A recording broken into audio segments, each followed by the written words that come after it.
So, Ade, we're doing another Quest Wednesday, and our theme this time is belonging and fitting in. Belonging and fitting in. And I was curious to know what your thoughts were on the theme. Yeah, I don't think I'd really thought about the distinction until we discovered the work of Brené Brown. I think very often I had used the words interchangeably.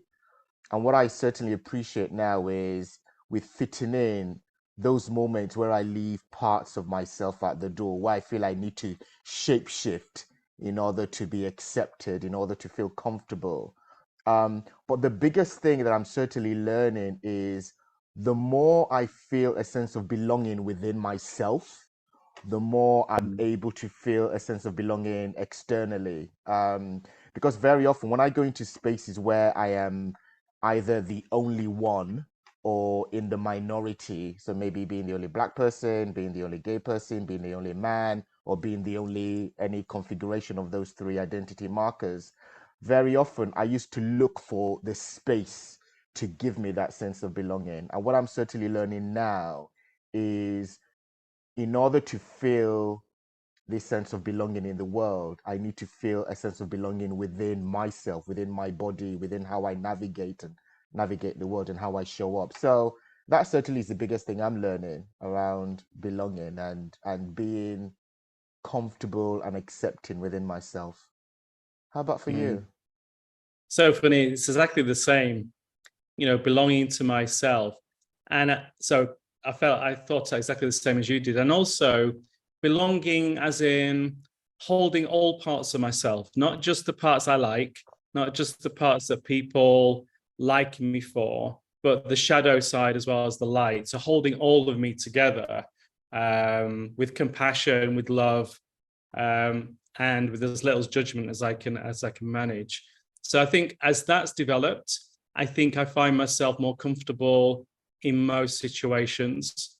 I think in the past anyway, in terms of fitting in, I've always been on the periphery.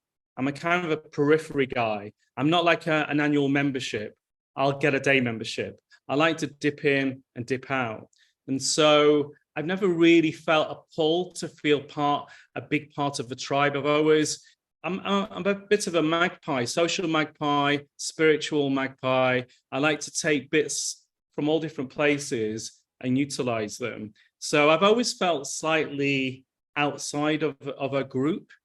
And I really love the quote that Maya Angelou said. She said, "I belong everywhere and I belong nowhere."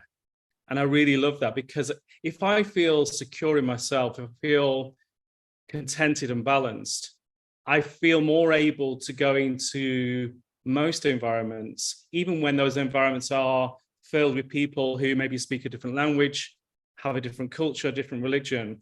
I still feel able to navigate those spaces because I have a strong sense of self. And I think in the past, I would look for more of a ghetto. I certainly look for a gay ghetto to feel safe in. And these days, that isn't as important to me as it used to be.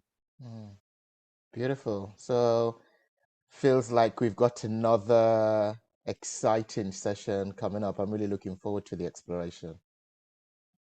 Yeah, it's going to be great again, I think.